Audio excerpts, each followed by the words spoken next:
This program is designed to provide general information with regards to the subject matters covered. This information is given with the understanding that neither the hosts, guests, sponsors, or station are engaged in rendering any specific and personal, medical, financial, legal, counseling, professional service, or any advice. You should seek the services of competent professionals before applying or trying any suggested ideas.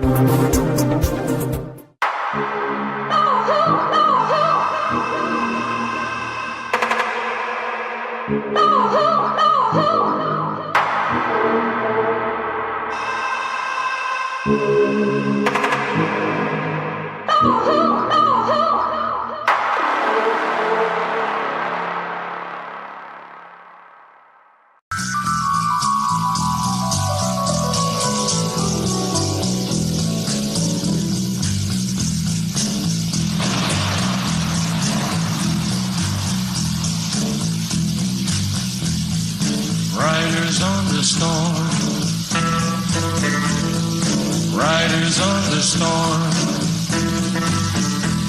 Into this house we're born. Into this world we're thrown.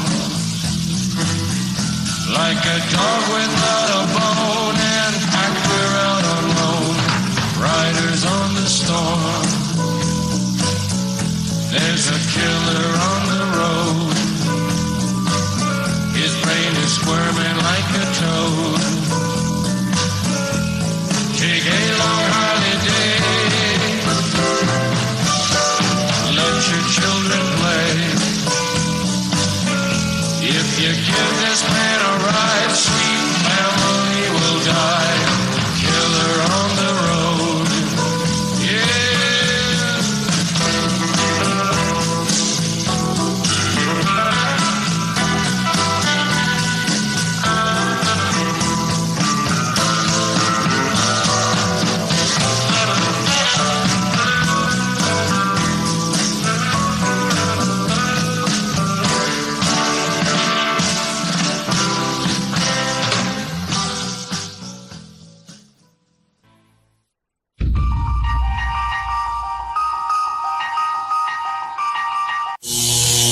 Goes on in San Francisco for the man known as the Zodiac Killer. That was the threat of the Zodiac Killer. Now, the Zodiac Killer seems to crave publicity. He sent letters and telegrams to newspapers and the police, counting his 5 minutes, threatening more murders, and making Bay Area residents very edgy. 4 years ago, the killing stopped, and so did Zodiac's letter. Now there's another letter.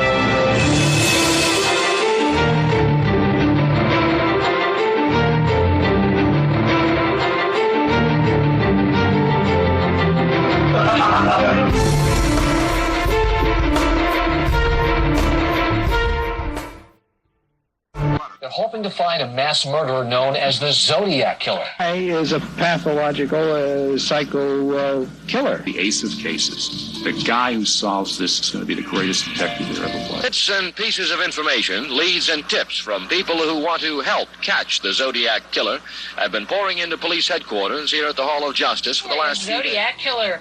They haven't arrested me because they can't prove a thing. I'm not the damn Zodiac.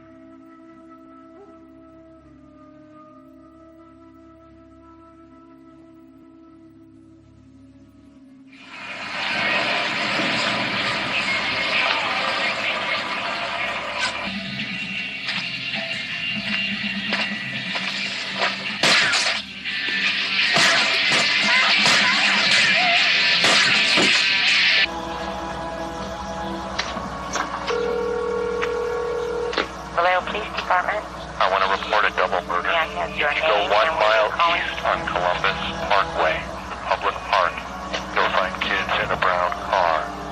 They were shot with a 9mm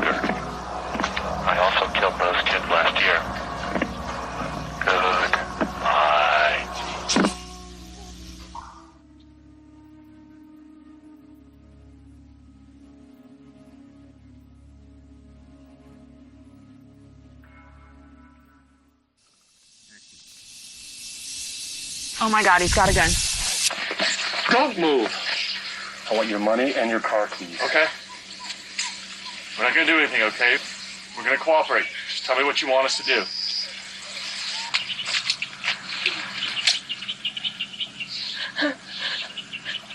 It's okay. It's all going to be okay.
In a letter, made it very clear that the person that was writing was the murderer.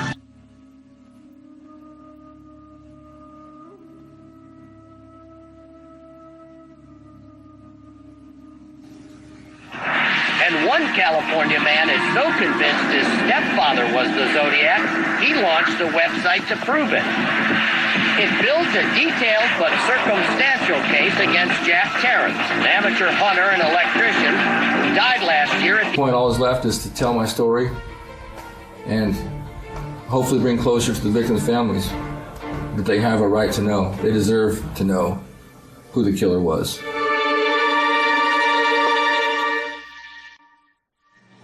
My name is Stephen Dewhurst. I'm an associate professor at Northern Arizona University. After investigating Dennis Kaufman's evidence and his case for his stepfather being the Zodiac killer, at this point I am completely convinced that Jack Tarrance was in fact the Zodiac killer, and probably a whole lot more. Join me tonight in my search for the truth. Zodiac, the Untold Story.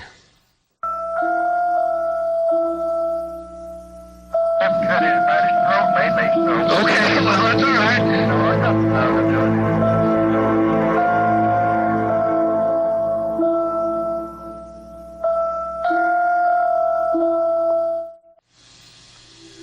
My name is Dennis Kaufman. Jack is the only father I ever knew. My mother met him in South Lake Tahoe in 1970. I was just a few years old when they met. I remember the first time that I met Jack. I walked into the living room and he had his arm around my mother. And I walked over to him and I said, "Get your arm off of my mother."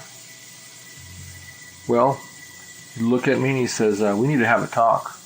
So he took me in the bedroom and he gave me a whooping. And he said, "Listen," he says, "I don't want to be here any more than you want me here, but I have no choice." Well, I never knew what he meant by that until now.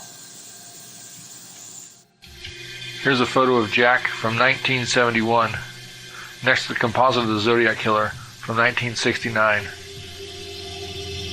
The photo of Jack was taken in 1973. The Sonoma composite was done in 1975. Notice the lazy left eye. Here is a photo of Jack in 1967, and this composite of the Zodiac was done in 1969. I took words from the Zodiac letters that he mailed to police, and I also took words from the letters that Jack sent me over the years. The top row of words is Zodiac's writing, and the row just beneath it is Jack's writing. You can see the similarities.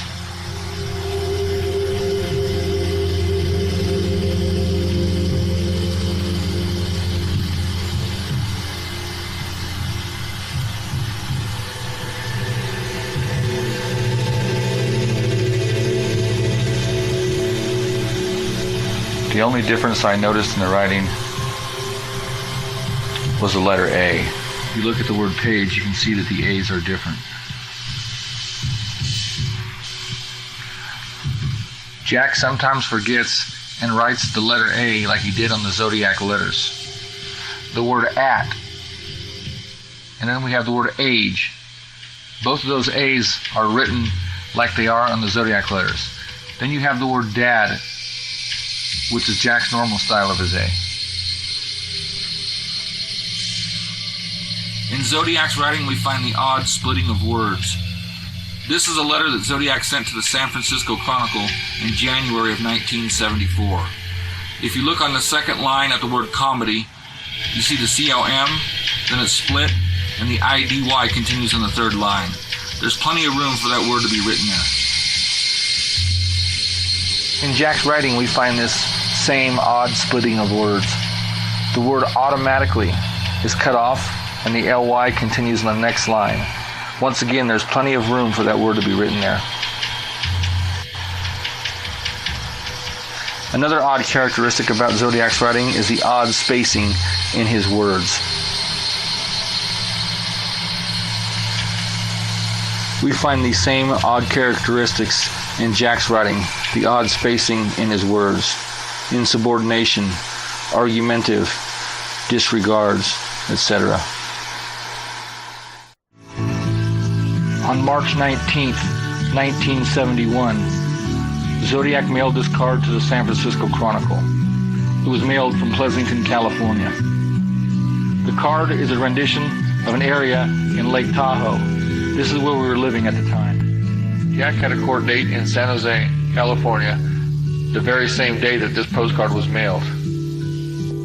He would have had to go right through Pleasanton on his way to court that day. We were living in South Lake Tahoe. He would have took Highway 50 down through Sacramento, then on the 680 South, right through Pleasanton. This is where the letter was mailed that day, and this is where his court date was in San Jose.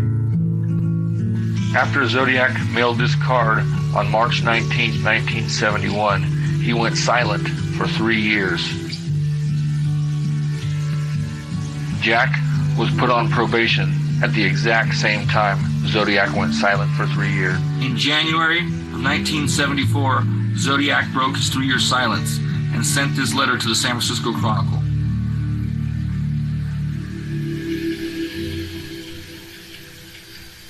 On March 17, 1974, Jack was arrested for poaching.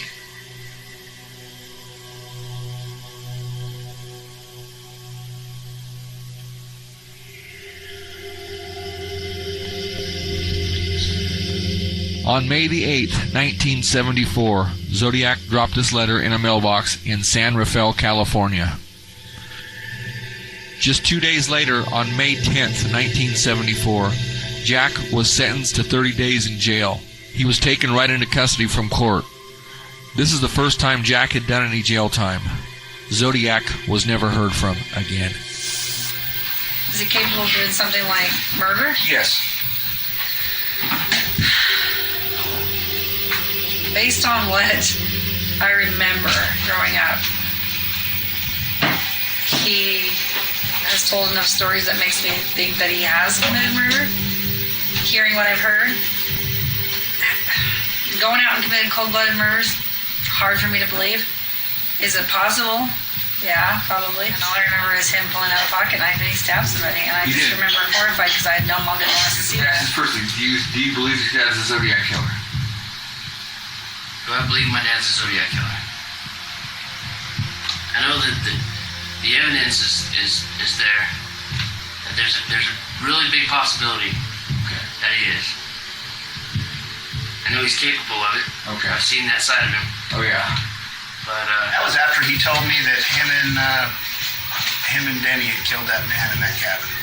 The day that we got him up there, you got him up to the house, and I asked him straight up, you know, I've heard some bad things about you, Jack. And I said, you've told me some bad things about you. I said, but I want to know, who are you? You straight confronted him? And yeah, and he got pissed. He stood up and he goes, why can't you just leave the fucking past alone? God damn Leave you. the past alone. And left. He left the house. He came back with a bottle of whiskey. And anybody who knows me knows I don't drink after anybody, my own children, barely my own wife. And if you remember the statement he made on the way to California was, if you knew who I was, you wouldn't like me. And when I asked him who he was, and he came back with that whiskey, he took a big nasty drink of it and handed me the bottle and goes, "You still my friend?"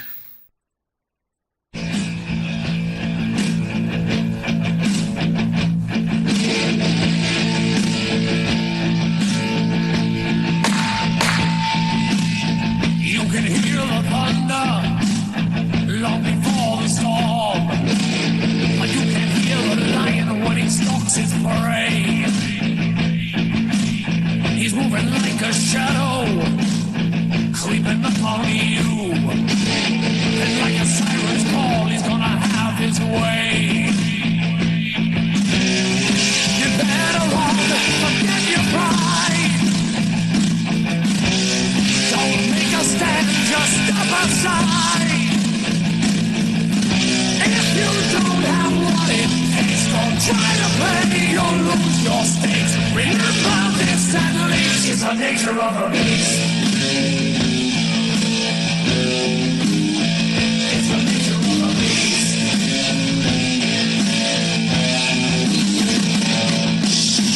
You won't hear a footstep coming upon you. Moving like a snake, he's in complete control. This killer knows his business.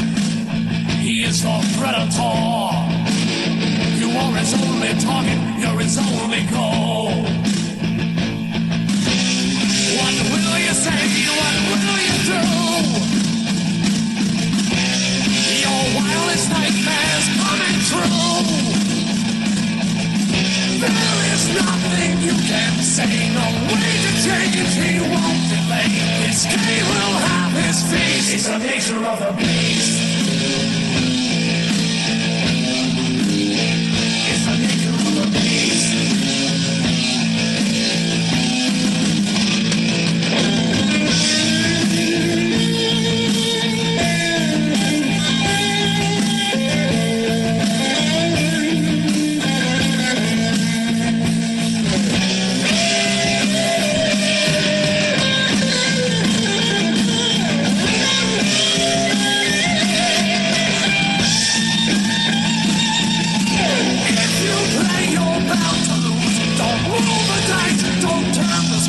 Just listen to the police. It's the nature of the beast.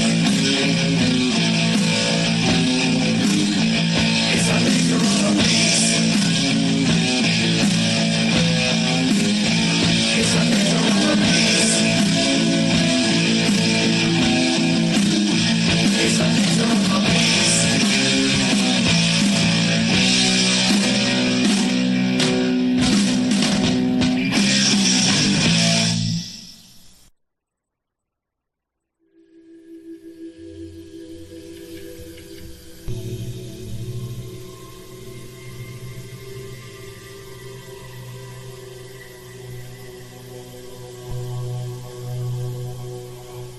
Most of the items I found in Jack's storage shed when I searched it in 2001 were found in this green metal box.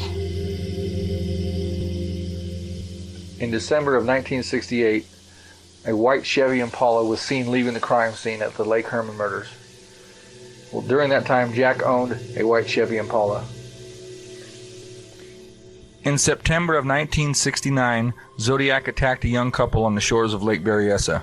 Witnesses reported seeing an ice blue two-door Chevy Impala that day. Here's a photo of Jack in 1971 standing in front of his ice blue two-door Chevy Impala. This is Jack's hypnosis symbol in his own writing. Zodiac uses the same symbol.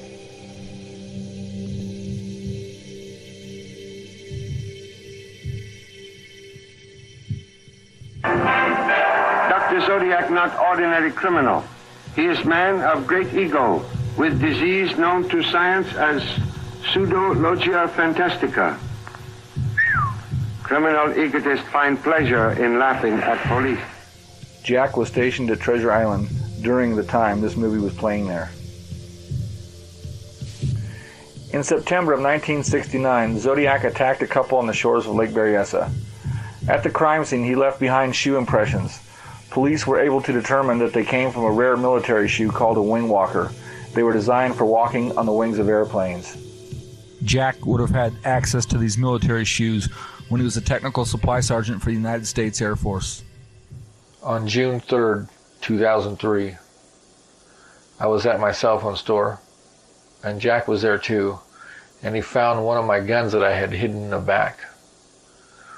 Well, I saw him with the gun, so I grabbed my pistol from underneath the counter, and luckily my little brother was in between us, because one of us probably would have shot each other.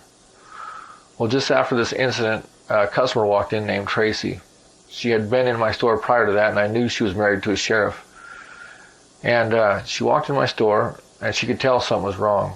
And I was trying to play it off so it wasn't obvious that something had just happened. And about that time, Jack came from the back and handed me something like a pencil. I don't remember what it was, but he handed me something. And Tracy was like in shock, and she said, "Who is that man?" I said, "Tracy, you really want to know?" And she said, "Yes, I do." So I told her. And she left, and there was 3 Sacramento sheriffs at my store within 20 minutes that she had sent down there, and they interviewed Jack. And this is her story. Display, I noticed there was a man standing at the door, the back door, and he was just staring at me, and I looked up and I said, "Hi, how are you?" And he just looked at me. He had no expression on his face whatsoever. It was very eerie, to say the least. So Dennis was saying, "Tracy, could you please go get Ralph?" Ralph is your ex-fiance. He's a deputy sheriff. And I said, "Yes, I will, but what's going on here?" And it was very weird. It was very scary. So as we were talking, he started telling me a few things, and I was like, "What the hell are you telling me? This is that person?" And he was like, "Tracy, yes, he is. That's my stepdad. And please, would you go get Ralph for me? Please." And I went to the parking lot, got in my car, and I called a news channel. I can't remember if it was 13, 3, or 10, but it is on file. Yes, and I had said something to the fact of, I'm here at this place, and this guy in the store, and I told him what just happened, what I just told you, and he said, "My God, are you kidding me? Are you close to a sheriff's station?" I said, "Well, yeah." I drove to the service center. I walked in, and the lieutenant was in there, and I asked him, "Please go to the back with me." They all met me followed me to the back. They knew me as with Ralph and everything, exactly, and they sat down with me, and I was petrified. They knew it. I told them the story. They got on their phones, and they were, questioning me about this and that, and one of them, Rick, was upset and saying, "This isn't cool," to that effect, that if this guy is making this up, this is not okay. To tell the public that this person is the Zodiac killer and make you this upset. Of course. And I remember telling him, "You know what, I don't know so much about the Zodiac killer, but I can tell you one thing, this man that was standing there looking at me made my skin crawl. It was unbelievable." In February of 1999, my mother just had her leg amputated from just below the knee down due to diabetes. Well, after she had her leg amputated, I noticed a red spot, and it looked like it might be getting infected, so I didn't want to take any chances. So I talked her into going to the hospital and having it checked out. When we arrived at UC Davis Medical Center in Sacramento, the doctor agreed that she needed to stay for a few days to watch it, make sure there was no infection, make sure the infection went away. Well, while she was in the hospital, she was there for about 3 days, and the doctor said she was okay to go home. So we said we'd be there the next morning to pick her up, to take her home. And the next morning, she was found on the floor in a coma. Nobody knows what happened. While my mother was on life support, I went to the hospital to visit her, and to my surprise, I was wanted for terrorist threats that I did not make. I was barely able to make it out of the hospital without getting caught. So I sent my girlfriend Joy back down there to see what was going on. Come to find out, Jack my stepdad had called the hospital and said he was me, and he threatened to kill the security guards. I was wanted for terrorist threats. And my mother passed away before I was able to clear that up. Okay, when I was in Washington and we were visiting Charles, and Jack called me into his room and said, Mary, he says, I want to ask you something. I want to know if you really think that I killed Nora. And I said, well, Jack, all you have to do is search your conscience, and if you have a clear conscience, then you don't have to worry about anything. The plan for Zodiac's bomb came from the schematic of a UP-15 teleprinter. These machines are used by ham radio operators. Jack was a ham radio operator. The bomb diagram on the left is Zodiac's diagram, and the bomb diagram on the right is one that I found in Jack's storage when I searched it in 2001.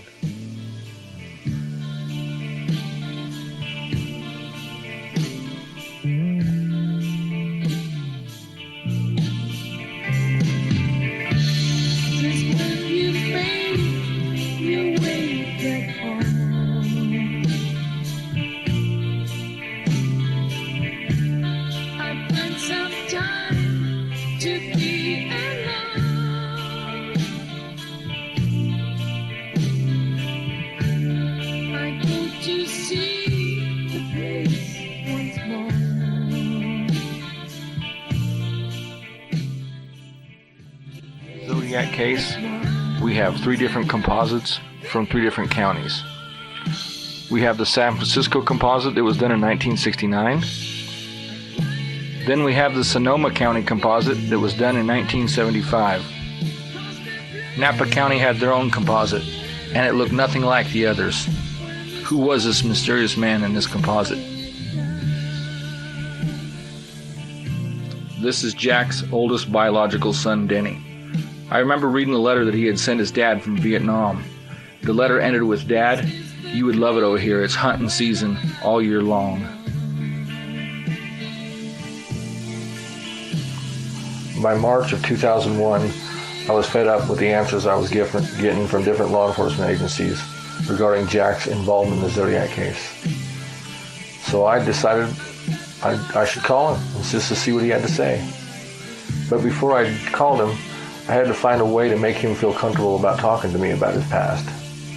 So what I did was, I told him I discovered who he was, and I wanted to write a book, but it wouldn't be published until he was dead. And he agreed to give me the information. You know what I mean? But I wouldn't want to... Well, after it's written as fiction, yeah, and after I'm gone, which some days I don't think it'll be long. And some days I feel like it'll be a long time. Yeah, 20 years from now, huh? Yeah, right. Right. I understand. I don't want to put anything out there that's going to bring a prosecution before you're gone. You know, that's not my intention. You know?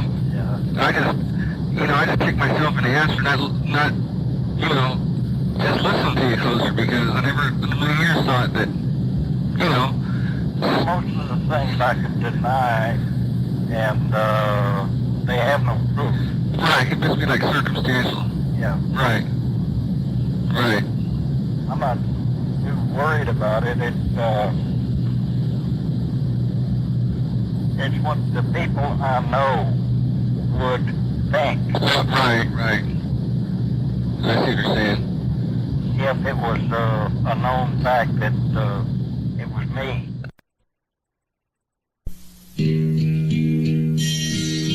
People come up to me all the time and say, Dennis, why don't you move on from this Zodiac case? Well, the answer to that is simple.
On March 13th, 1971, Zodiac mailed this letter to the Los Angeles Times.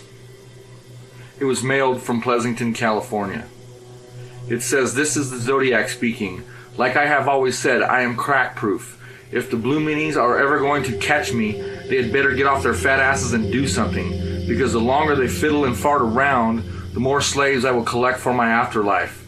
I do have to give them credit for stumbling across my Riverside activity, but they are only finding the easy ones. There are a hell of a lot more down there. The reason that I am writing to the Times is this. They don't put me on their back pages like they did some of the others. San Francisco PD 0, Zodiac 17+.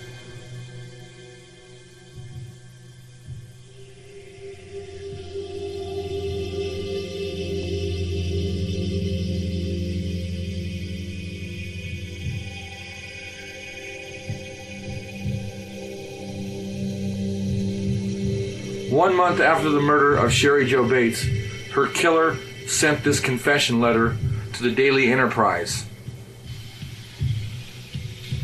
The letter begins with, "She was young and beautiful, but now she is battered and dead.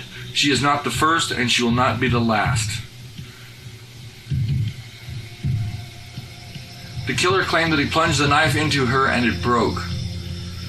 Police also described the knife as being about 3.5 inches long by 1/2 inch wide, with a broken and bent tip. Well, this is a knife that I found in Jack's storage shed when I searched it in 2001.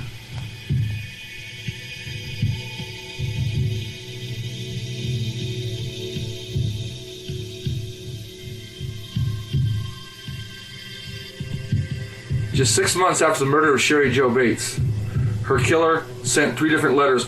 One of the letters went to the Riverside Police Department. It said, "Bates had to die. There will be more." Another letter went to Sherry Jo Bates' father, Joseph Bates. It said, "She had to die. There will be more also." And the third letter that was mailed in April of 1967 went to the Press Enterprise in Riverside. Communications to local Bay Area newspapers began. Just like in Riverside, he sent 3 different letters.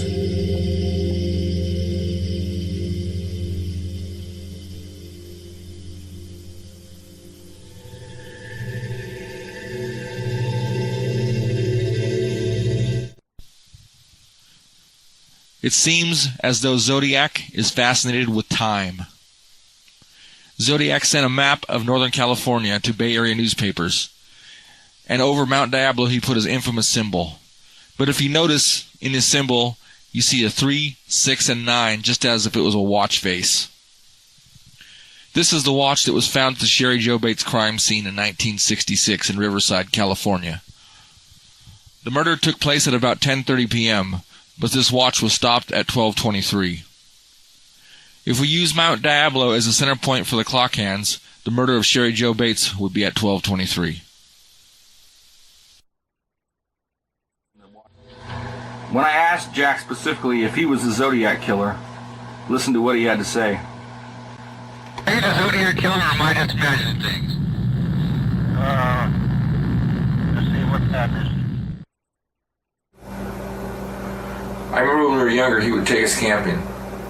And when we got to our camping spot, he would take his AM radio, his map, and his compass. What he would do is take his AM radio and he'd find an AM station. He'd point the radio in that direction, and wherever the radio cut off at, he knew there was a station in that direction. He would take 2 stations and do that with, and he would take and draw a line and somehow pinpoint our location on the map.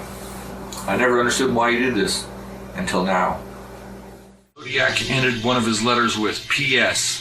The Mount Diablo code concerns radians and inches along the radians. This killer was after something completely different. Zodiac also sent a map of the Bay Area, and over the top of Mount Diablo, he put his infamous symbol.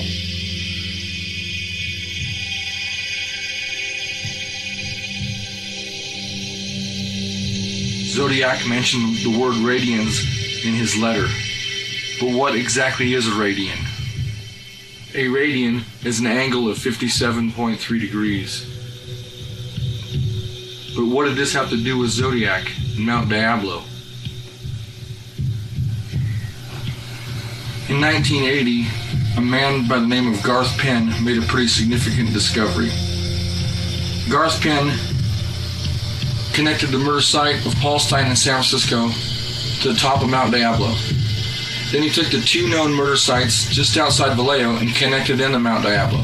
He discovered that it made an angle of 57.3 degrees, a perfect radian. Well, I took Penn's theory and went a step further.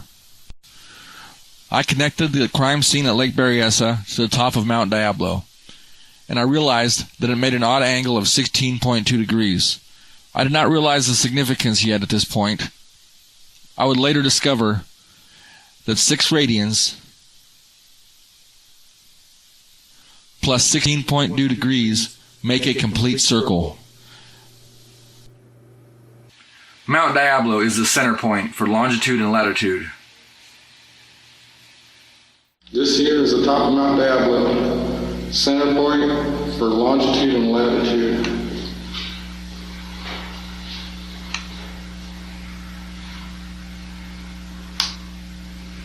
Here's the center point.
most famous of San Francisco homicide cases in terms of unsolved cases is the Zodiac case. And literally every day we receive some type of notification, a message in the mail or a phone call. Now we even get email messages regarding this case. And so it was decided that the case would be reactivated and assigned to an active homicide team. There's a subset of the population that is obsessed with the case. To some, it's like a religion. Yeah, appreciate it.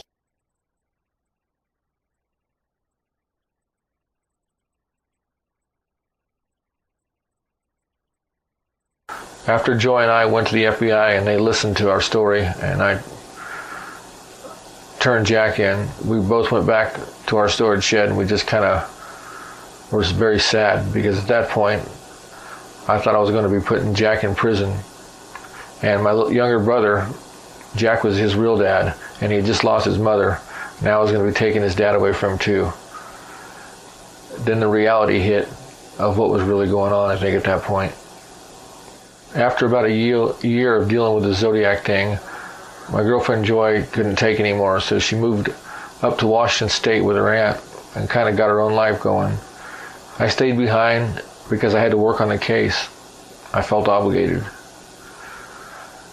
After about 6 months, I decided I had enough of the cases myself as well, and I went to Washington to pick up Joy to bring her back.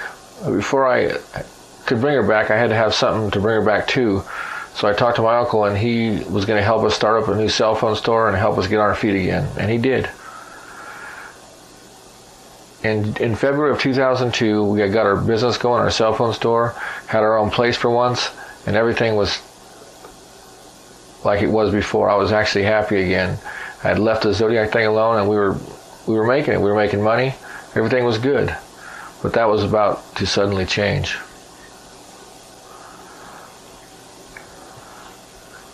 Our business had been successful. Our first month, we were doing really good. We had our own place and everything was good. And out of the blue, Jack shows up at our front door from Texas. And I told him, Jack, you can't stay here. And he talked me into letting him stay one night. And the following day, he was to go to his brother's house. It was just down the road, his brother Don.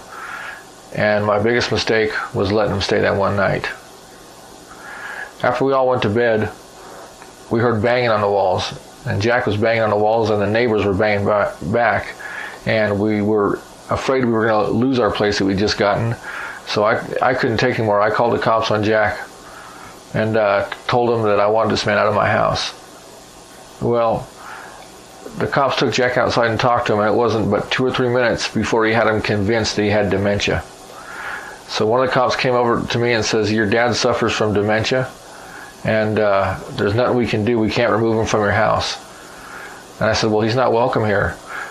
Then the police officer proceeded to tell me that not only can we not remove him from your house, if you kick him out, we're going to charge you with a felony for abandonment of an elderly person.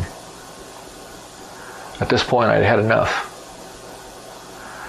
I went up to my room and I grabbed my pistol. I couldn't take any more. He was not going to ruin my life again at this point. And Joy wound up running out the front door, and that was the last time I seen her. And now I'm stuck living with a man that murdered my mother.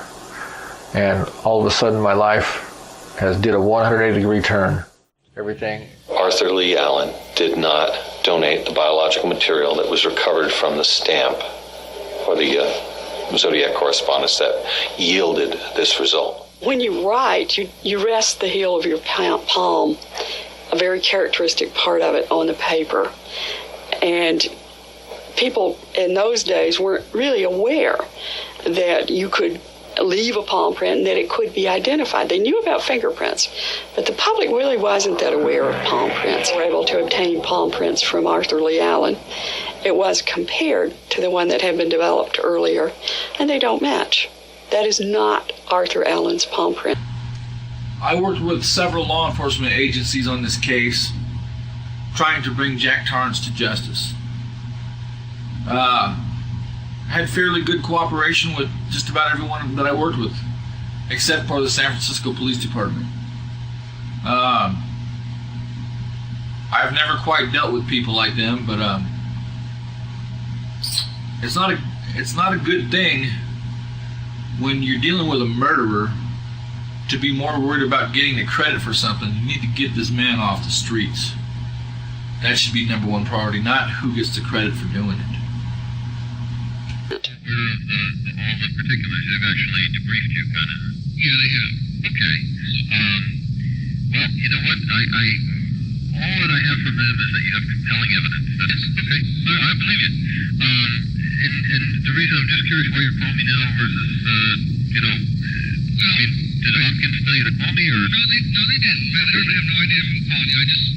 I understand there might be some conflicts going on about, who does what or whatever. All this is going on.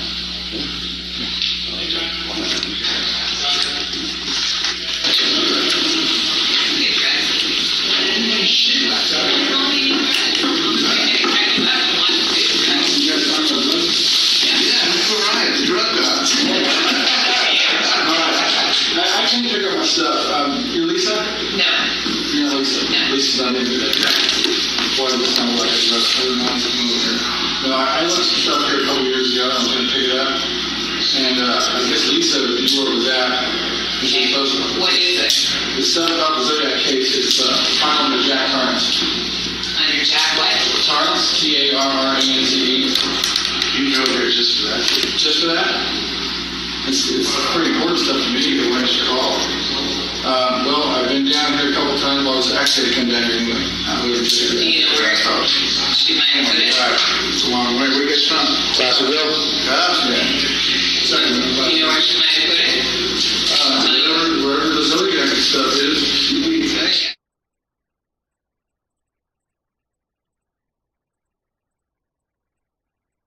It kind of annoyed me. As I told him initially, our laboratory was committed to a 30-day turnaround time. Right. So we would have been so much further ahead than where we are now. Absolutely. But, everyone, because it's such a high-profile deal, right, everyone wants to be the one, to say, I was the one who solved this, Right. This was my case, and da-da-da. Right. And, and the other are also saying that everybody worked together to solve it, and everybody's, That's right. What's wrong with that? You run into this every now and then with these petty cops. I'm sure you did. The real person is you. Right. There wasn't anything that Kelly Keller did that identified this guy as the Zodiac. It was because you had done your homework and you brought it in here. Right. So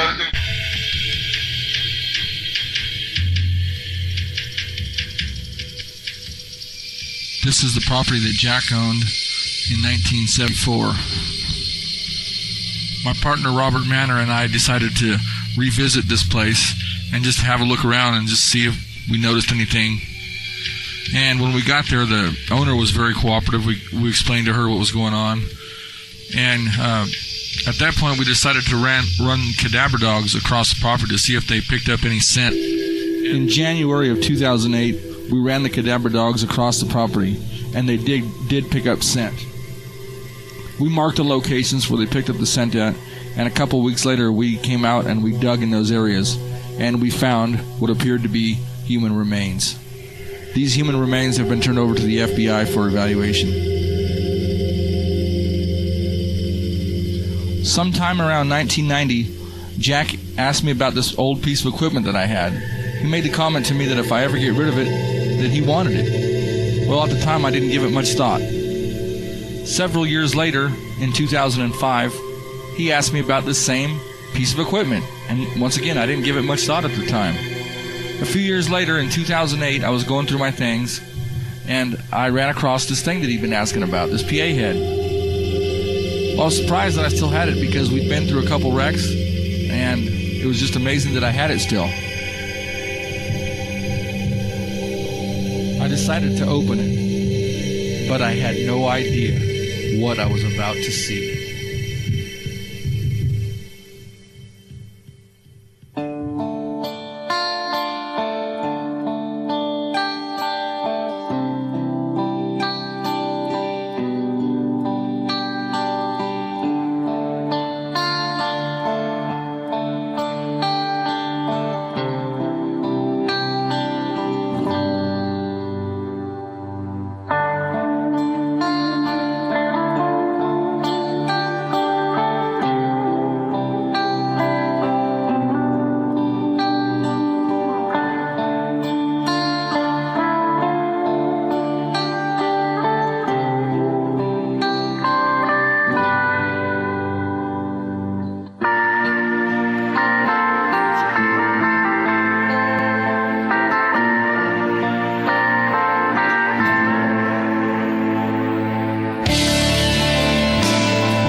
gone crazy.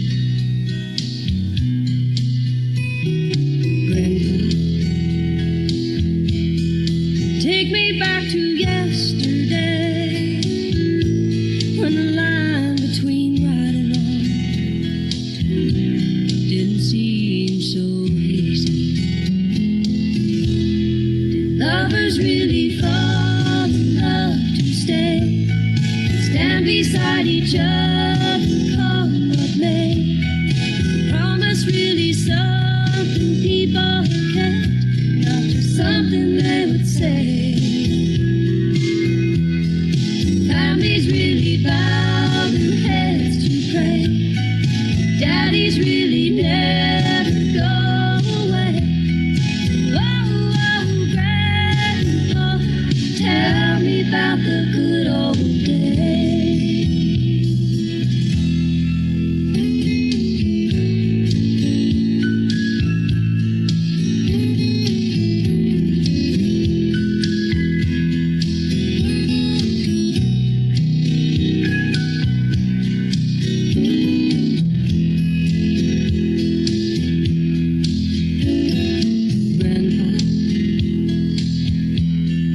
Everything is changing fast. We call it progress, but I just don't know. And Grandpa, let's wander back into the past, then paint me the picture of long ago.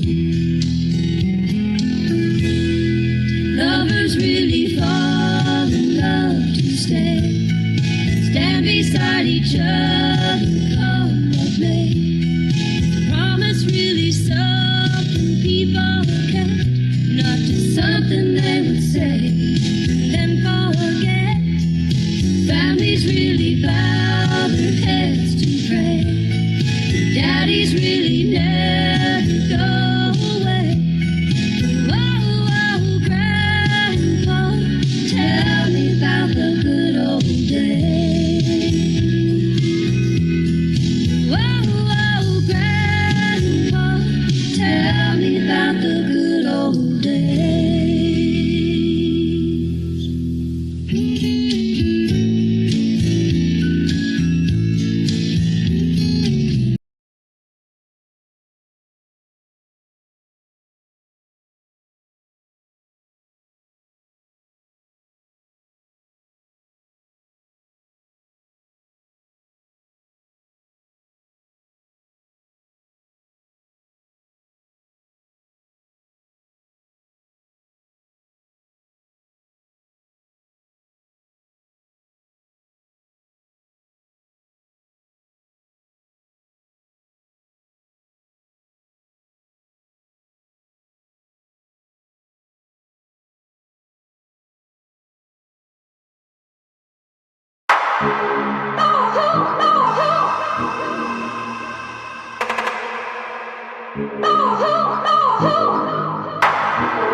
Oh,